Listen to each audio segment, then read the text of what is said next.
Everyone, welcome to the How to Property podcast. Welcome back to those that are listeners, regular listeners.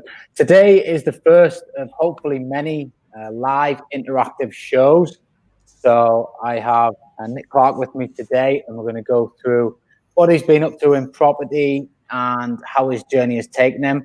But we're also streaming this for the first time to various social channels, YouTube and Facebook right now. So if you do want to get involved in the podcast, please feel free to ask us any questions that you do have, and we'll get them answered. And hopefully this will be the start of my new podcast theme, whereby we shoot them live and we get Q&A from the audience. I know I get a lot of questions after the fact, so I've been trying to figure a way out to get questions into the actual show.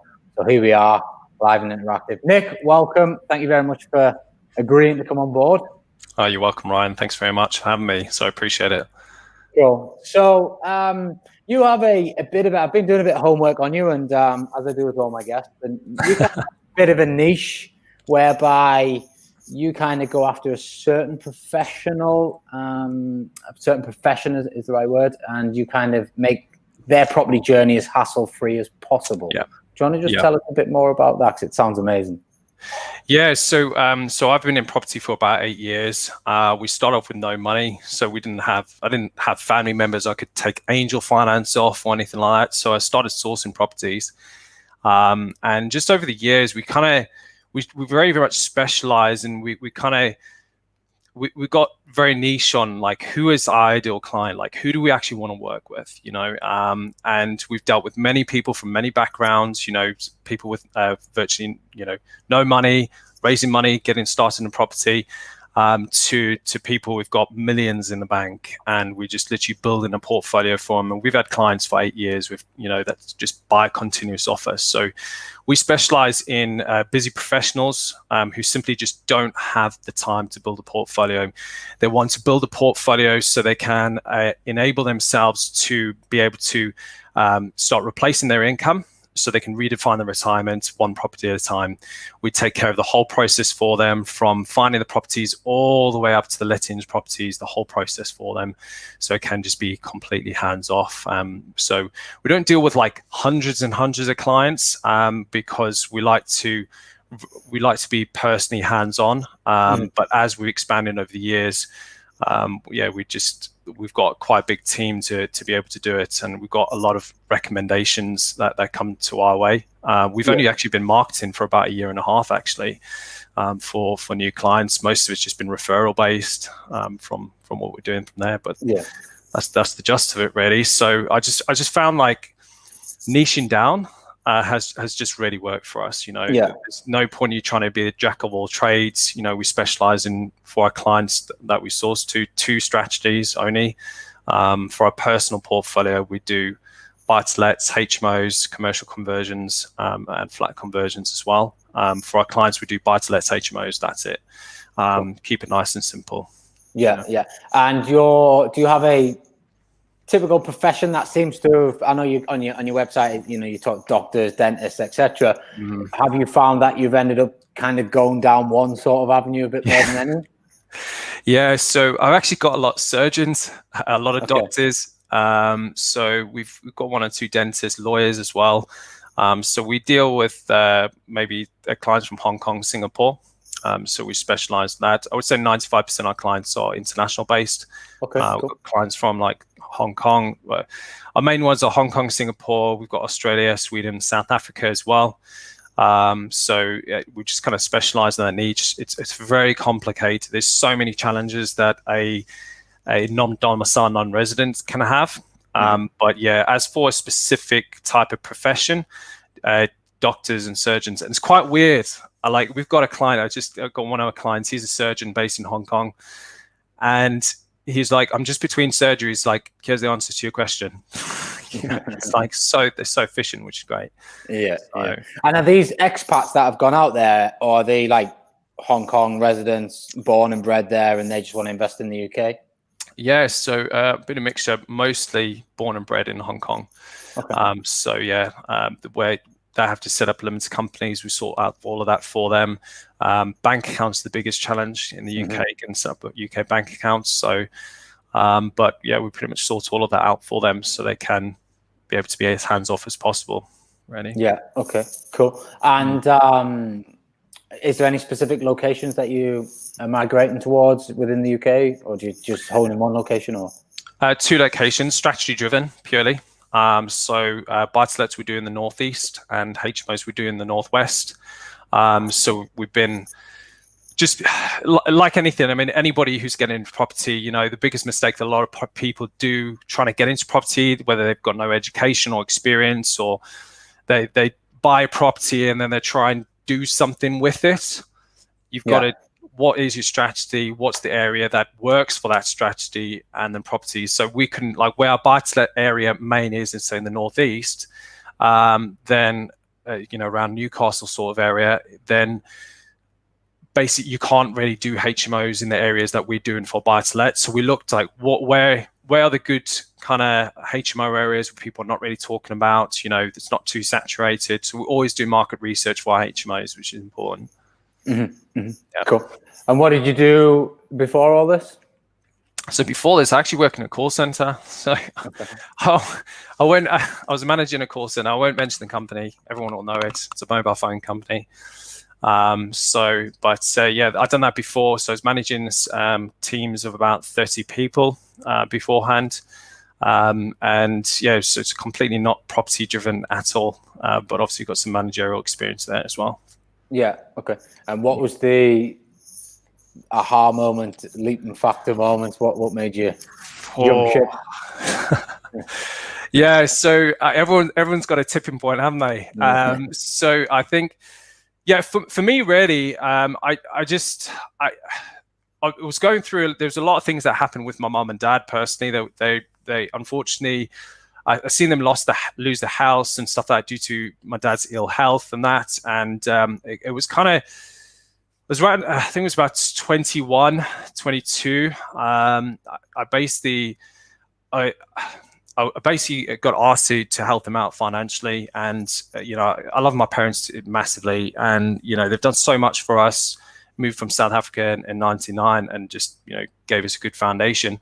Yeah. But I just kind of got to a point, I was working stupid hours, 7 days a week, you know, and I just felt like I wasn't getting anywhere. And I sat on my desk one day and I was just, there's got to be more to life. Like there's got to be more to life. I was kind of started getting into a bit of personal development. I read The Slight Edge.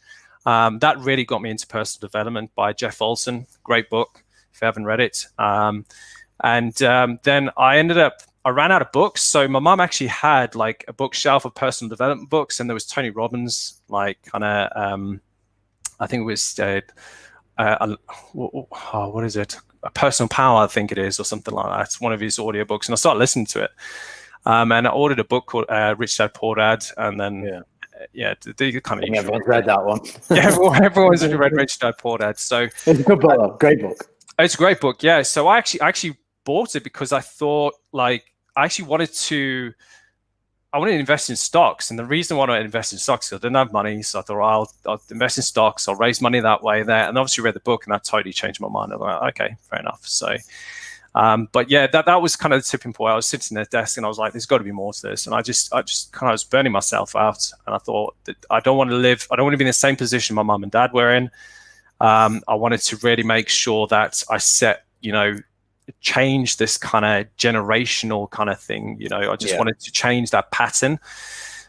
So I've always been keen with business. I started a confectionery company when I was about 19. I was like trading sweets in the market before I went into like call centers and stuff like that. But yeah, I'd just done that. That was my first proper business. And I got out of that because the markets were just dying off, really, you know. So yeah, that was my. And did you phase out the call center, or was it just that there's me notice and I'm going to do this? I did, yeah. I phased out. It was about a year. I phased out of it, and then it just got to a point where it was just doing my head in. Like it was, I couldn't do it anymore, and I wasn't ready to jump at the time. Like if you thought, like went back financially, like I wasn't in the greatest position to jump in, but I just got to a point. I was like, I've had enough. Like I literally just wrote my notice, walked in, and just gave it, and I left. You know, done everything right, obviously, but I just took the jump. I thought if I don't take the jump, and I just went full time in it. We sourced a number of properties already, so already could see it happening. Mm-hmm. And then it started kind of escalating from there really after the first year. So yeah, it was good. Yeah, I think a lot of people, they're fearful of giving up that security, but what they don't realize is when they do go full time into this, the results that you can get more than outweigh that security that you were probably once worried about. And it's always a question I get asked quite a lot, from like, when is the best time to do it? And I think what most people do tend to build these property businesses as a part-time hobby. So I always say to them, well, you've done this as a part-time hobby. Imagine what you could do as a full-time job. And that kind of is the light bulb moment that people need to just get them into it full-time. So has your again, I know for myself, like, I never sat down and said, right, I'm going to have, a huge service accommodation business and the HMOs and and this is how it's all going to work. I just kind of like got into it, and then it took me bit by bit. Were you the same, or have you always had the niche plan, or did you just get into deal sourcing as a generic model to start off with, and then you've kind of worked out a better way for you? Yeah, so it's quite weird. I didn't really get into it with a specific plan. It was just a matter, I wanted to get out the pain that I was in, and that really drove me to get into property. I mean, like, I leveraged credit cards to get into it and everything. Whether would I recommend somebody else do it? It's down to your personal choice. I don't know. It worked out, but you just got to really put the work in. You've got to be willing to do the work. So, what was your question? Credit card debt. I think credit card debt. I think buying like debt to get you ahead, to invest in is good debt. And I think, talking about Kiyosaki's book, it's exactly that, isn't it? Going buying bottles of champagne at a pool party on credit card probably isn't the best way to use that debt, So I'm all for, I get asked quite a lot about furniture for SAs, and I always say, well, if you can get a 0% credit card and then just run the cost of that furniture against the property for the 18-month term or whatever it might be, that is 100% the way to do that. And you're using the debt, but you're paying it off by the time you get to the fees. So, so I wouldn't. I would actually say that's a really smart thing to do, what you've done there. Rather than. You always look, well, where's the cheapest money that we can get? Right now at the moment, there's some amazing cheap money, even just on loans and stuff like that. Now, obviously, you can't get a loan to, 100% finance a property. But the important thing is how can you leverage that money? Can you leverage it for your refurbs? Can you leverage credit cards, for instance, for your furniture? There's a lot of furniture companies that are doing leasing and stuff like that as well. So it was the right thing for me to do, and I'm so glad I've done it. Like, I wouldn't regret. I don't regret anything that I have done. But as for like a plan, I got into sourcing because like I was trying to buy properties and get bridging on it. I mean, it's 2012 we started, so the return on investments that you could get on properties then were insane. I mean, you could buy properties, and if you bought them right, they were putting money in your pocket once you refinanced. And now your ROI is a lot lower. It doesn't mean it's a bad time to invest. It's just changing your strategy accordingly to what the market is actually working and adjusting. The markets are going to change every month, every year, especially now with what's going on with COVID. The markets are constantly changing, and that's a good thing. But as for a specific plan, no, there wasn't. I wanted to buy a portfolio so I could pay, so I could leave my job. That's what I wanted to do. But because I had no money, I resorted to sourcing. And it was just a part-time kind of thing. And then I realized if I ran this as a proper business and I really took it seriously, because a lot of people think just get into sourcing to do exactly that. Just, it's a means to an end. Yeah. But I actually really love it. Like, I enjoy it. Like, I love seeing people progress. And I love that we've got a system that we can literally, where somebody just doesn't have the time to go do viewings and drive up northeast, where they live in London or where they're in Hong Kong. I love doing it. I love the whole building of a business. That ignites my fire. to be able to find deals, get them locked in, get them wrapped up, take the client through a whole process, and see them build their portfolio. And listen, there's always challenges along the way, but I think the biggest thing for me is it's worked alongside my investing naturally. So whenever I'm ready to buy, because there's moments in the year I don't buy, there's moments where I'm very heavily buying. For now, we've got clear strategy. We know what we're doing strategically in every single business, but at the beginning, there wasn't a specific, this is what I'm doing, step by step, A to Z. You just kind of evolve and develop as you go. Yeah. And what would you say your main successes were at the beginning of your deal sourcing? Because a lot of, and obviously failures as well, a lot of people, for me, think deal sourcing is an easy property option. And I think that couldn't be further from the truth. I think, I speak with a lot of deal sourcers, and we source for ourselves as well. And a few years ago, I actually thought about setting up a deal sourcing arm within my business. Yeah. And then what we found difficult was getting the investors to actually cough up and say, actually, I'll take that deal off you and I'll pay the fee and I'll do that. So I ended up pretty much just taking most of the deals and keeping them. And then I just, realized that was going to be always a battle. So what for you has been the easy part, and what's been the hardest part? Easy part for me is systems. Any good, successful company, regardless of whether it's deal sourcing or anything, is systems.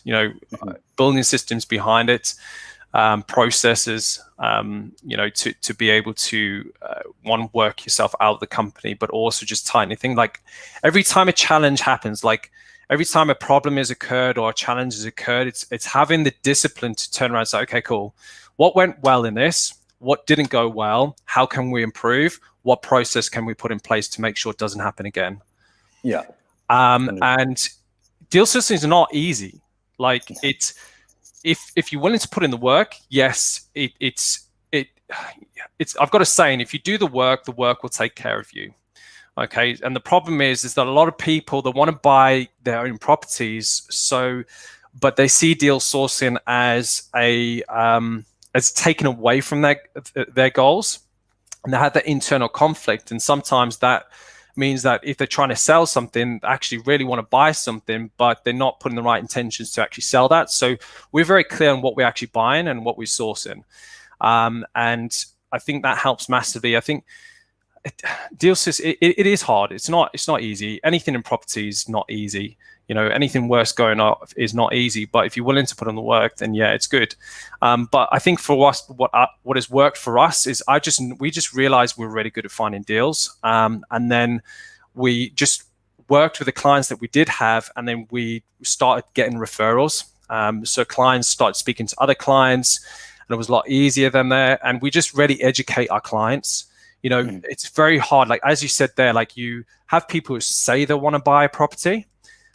But then they don't put the action, they don't move when you need to move to be able to buy that. So how we overcome that is really understanding all the objections that a client has got and getting them to a point where they're comfortable to say, yes, I'm ready to go.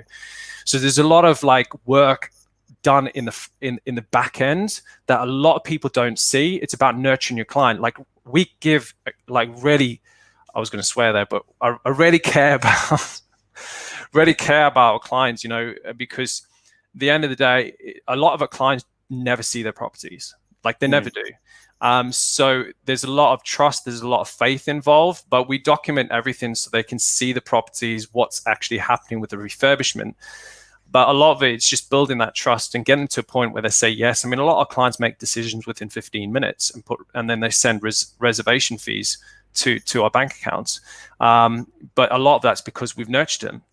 Sometimes it could take a client, say, inquiring to us. They can inquire. So they could be watching us for 6 months, seeing what we're doing. Are we consistent with what we're doing? If it's, say, somebody on social media, I've just noticed that, like, some people I've been watching you for about 6 months, thought I have a chat. Yeah, no worries. That's cool. Like, we don't force anybody into anything. The reality is they're not comfortable. If somebody comes in and want to buy a HMO, but they're not comfortable doing that, I get them to start as a buy to let, to get comfortable, used to the process. It's something small. lower risk, and I'd rather get into something like that so they can understand the process, build their confidence up before they go into HMO, that you're dealing with bigger figures. And I'd rather do that than say get them into HMO and then they feel, and they feel that buyer's remorse and stuff like that. It's just about understanding your clients and understanding your process, and just remembering, like, what was it like when I first started? Because I look at buy-to-lets now and I just don't even think about it. It's just same with HMOs. You probably like that with service accommodation. It's a repeat and rinse model, isn't it? That's what I always talk to people about. Once you've got, I'm a stickler for systems and processes. I 100% agree with what you're saying there before. And once you've got that in place, it is literally just repeat the model over and over and over again. And I remember my and I've said this a few times, but my first BRR project, I was like, do they really put more money in your bank account? And I until the money actually came back from the solicitor, I don't think I actually believed it. Even though I was going through the application process, I bought the house, I'd done the refurb, but until the day that money came back into my account, I was like, okay, all right, fair enough. And then you get the confidence and you kick on, and as you say, it's just numbers on a spreadsheet now, pretty much. Yeah, 100%. It is. It just becomes that, and you take for granted what actually works involved, and I think a lot of people make the mistakes, especially when they first get in the property. They try and look for some fancy strategy that really shiny that's going to solve all problems. But the reality is, it's just the basics. If you stick to the basics, what are 2 or 3 strategies that are going to bring in properties? What are 2 or 3 marketing strategies that you can focus on, that you can actually market, that that you can bring in those properties? Okay, forget everything else, focus on those 2 or 3. And for us, we've got 3 strategies that we work on, and we've been doing it for 8 years. We've got off-market strategies, we've got on-market strategies, we've got connections, we've got relationships. And it's the same for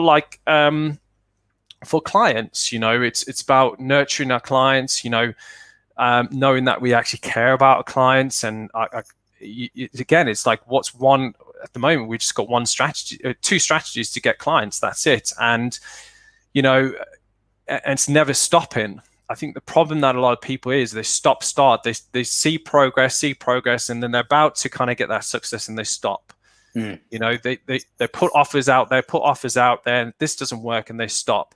So they never actually break through that mold. They never break through that kind of ceiling to go through the next stage. And once you've gone, the biggest thing I've said to my students in the past that I've mentored is then let's get you over your first one. Once you get over your first one, it's just you've broken through the ice, and now it's just the floodgates open. Because as you said, when you you've done your first one, your first BR strategy, seeing the money come in bank, it's just about rinse and repeat now. That's all it is.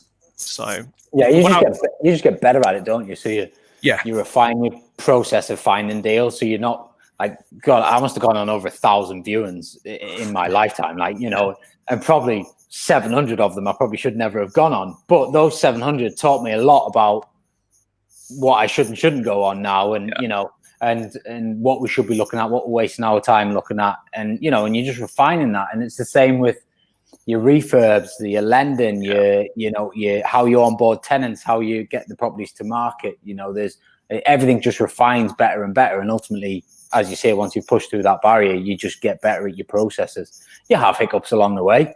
Always do. It doesn't matter how experienced you are, you're going to get problems and you're going to have hiccups, and you're never going to avoid that. I don't think. We'll probably say the same in 20 years' time after doing God knows how many by that point. But that's property, I think, and it's always going to be like that. So, what is a question for you? What lessons have you learned in 2020? That's a good question. Really good question. Loads of lessons. I think just there is one. Let me think about it. I'm trying to think how to put it in the words.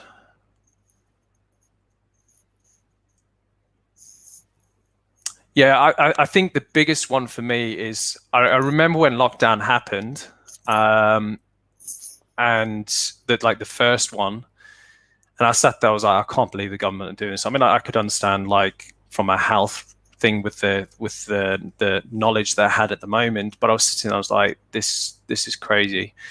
And I asked myself, like, what can I double down on? Like, what is it that I can do?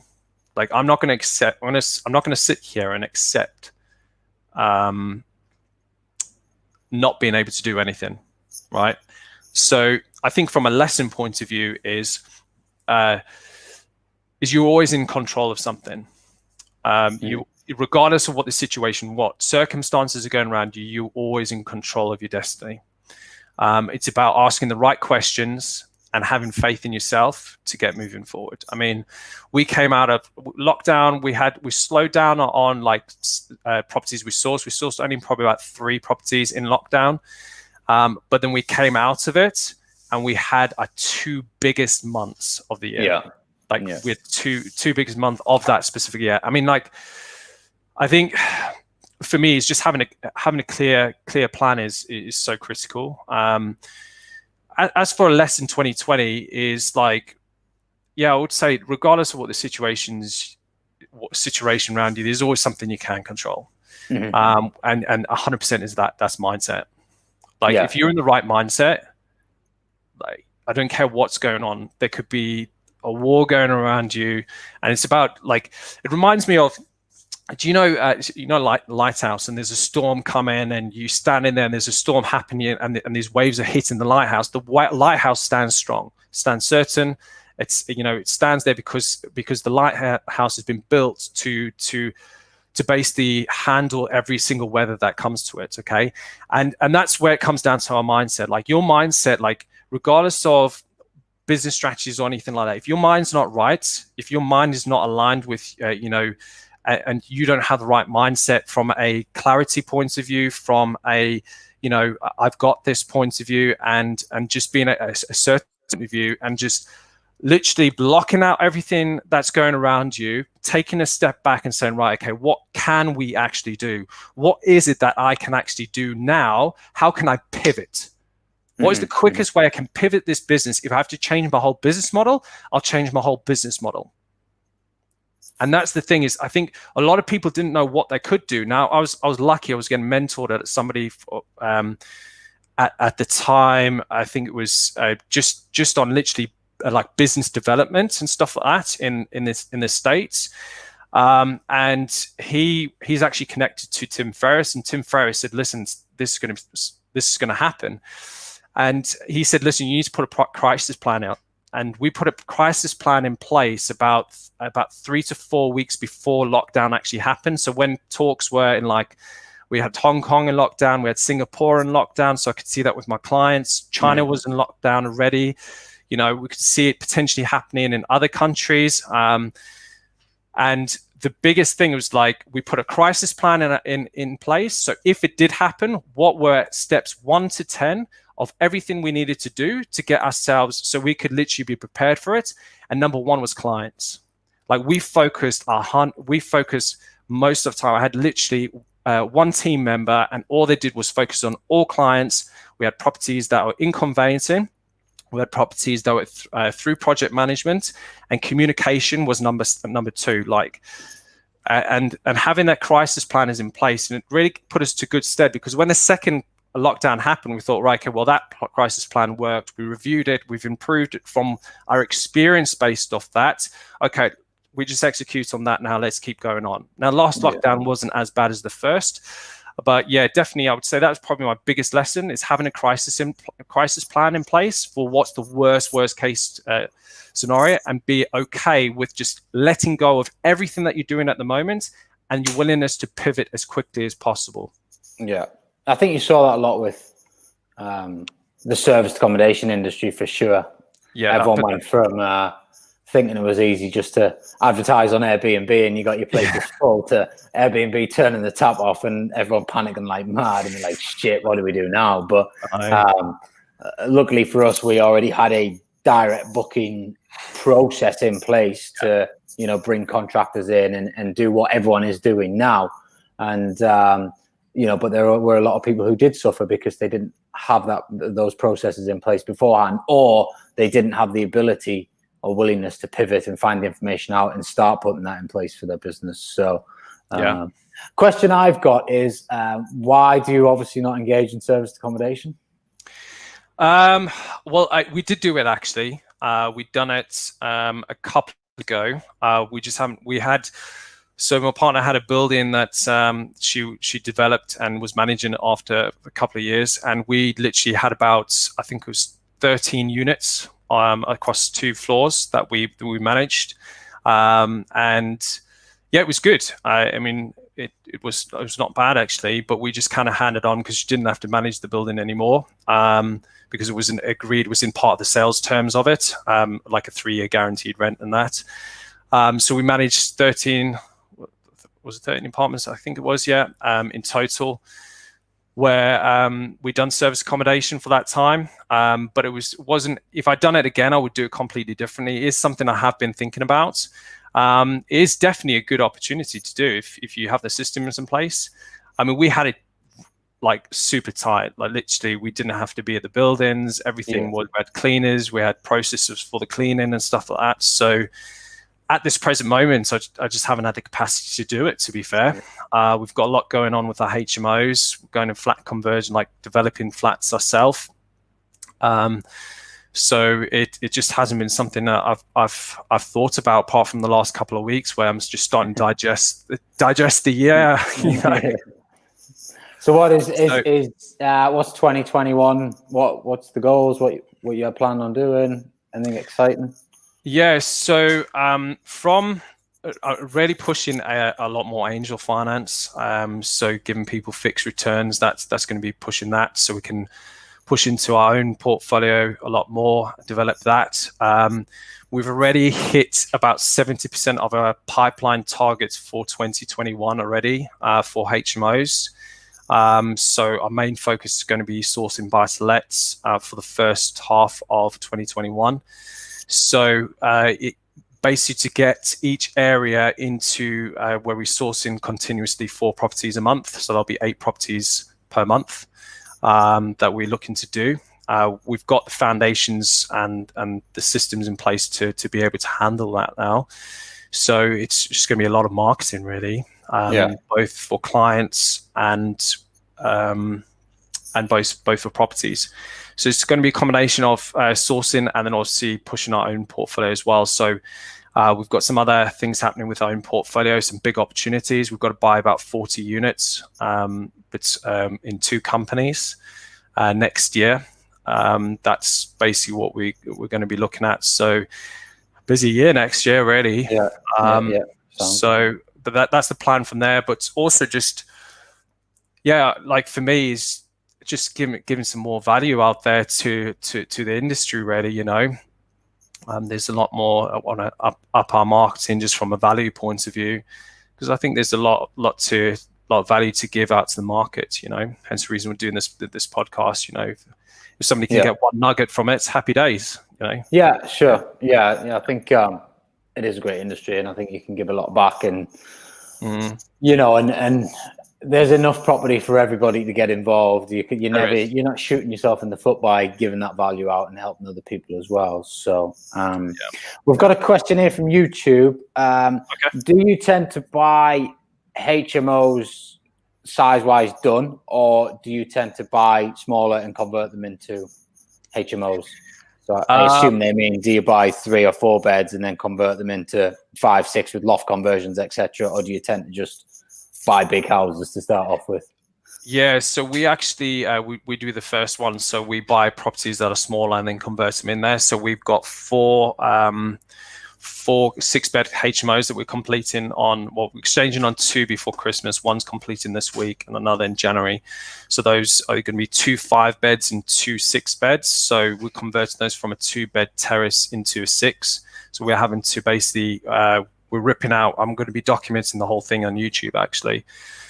So what we're going to be doing is we're literally going to be stripping everything out. All floor joists are coming out. We're lowering the floor joists, so each ceilings are like I think about 2.4 meters high, So we're just adjusting that, and then we're extending into the loft. So we're putting two, so it'll be 2 bedrooms on the middle floor, 2 bedrooms on the top, and then 2 on the bottom. But then we'll be extending out to the rear of the property as well. So we'll be able to have the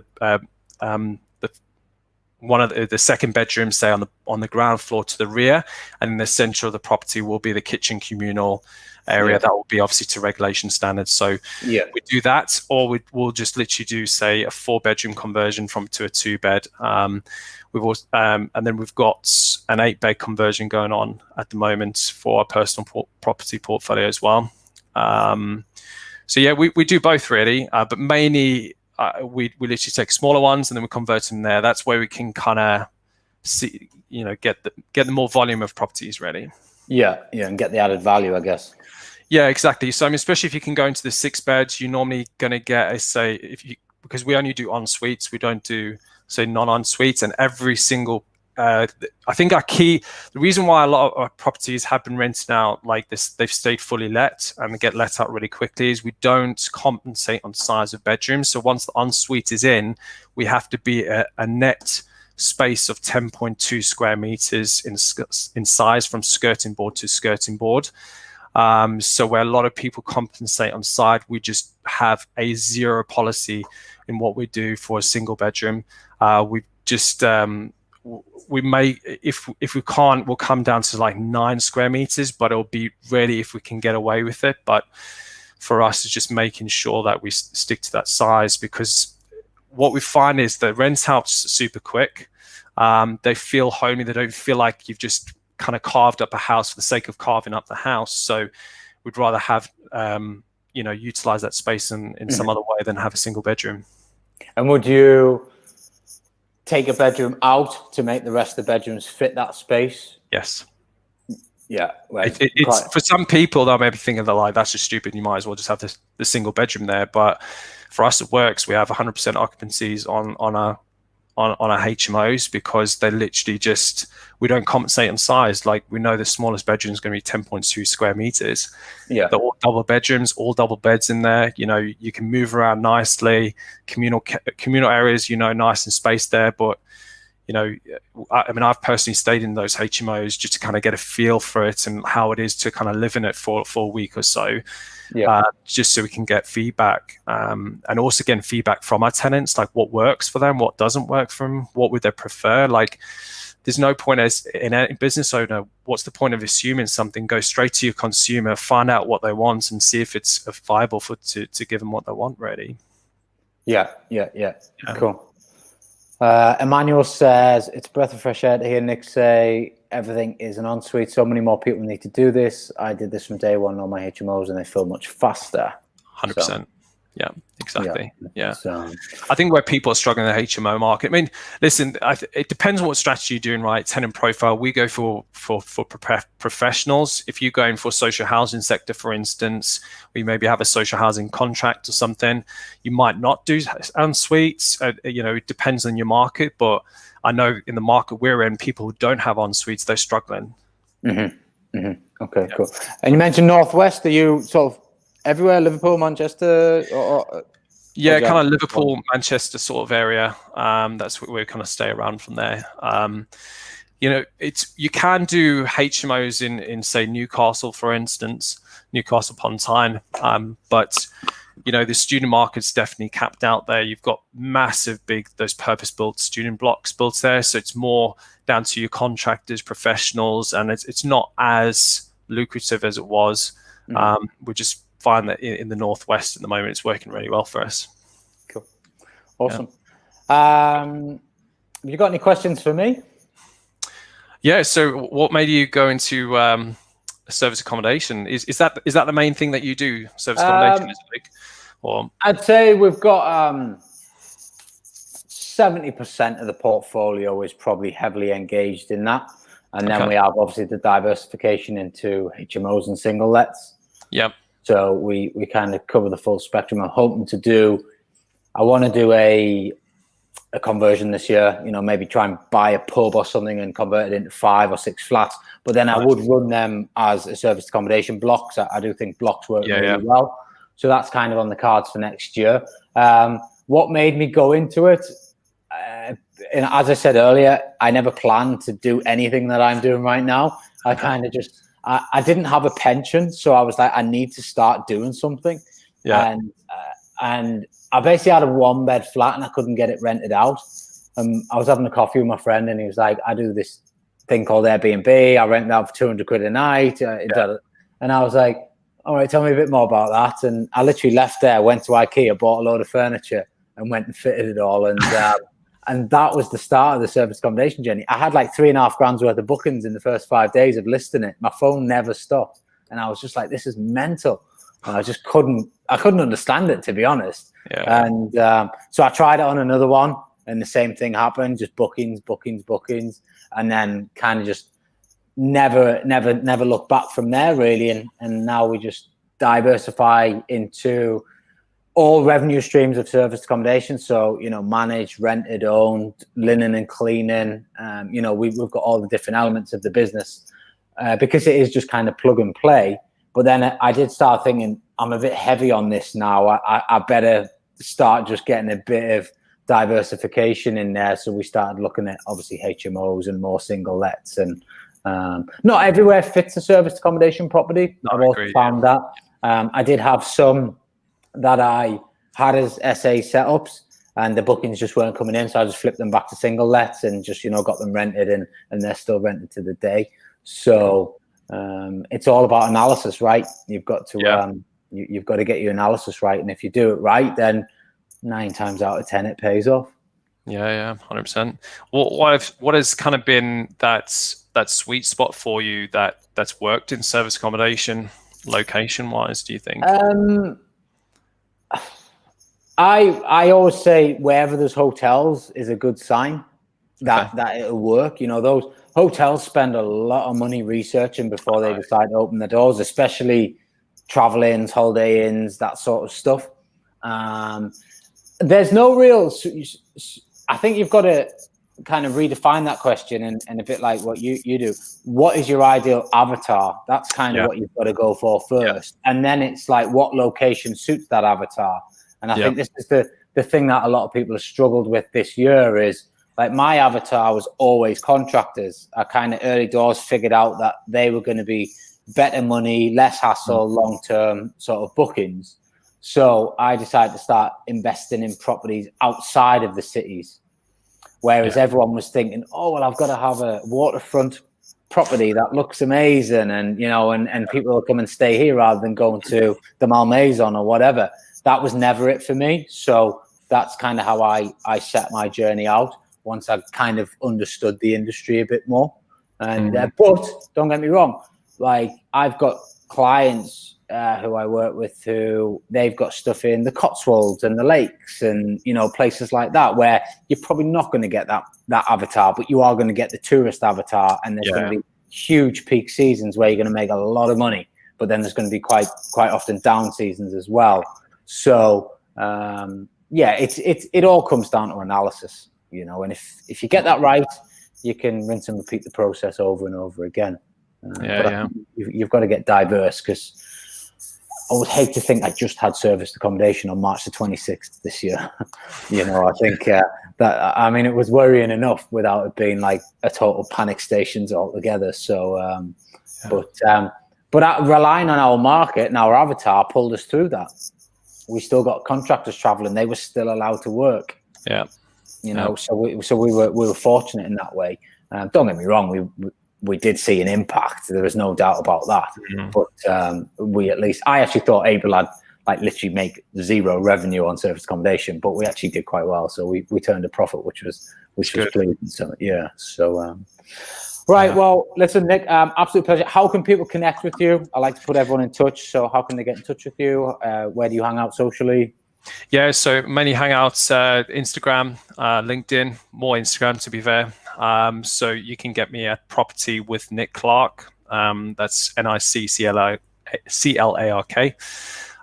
So you just hit me a DM, just follow me on there. So I'm documenting everything on there with what we're doing, and also on YouTube as well. So I do Refurb Wednesdays, where I just document what refurbs we've currently got going on, updated every week.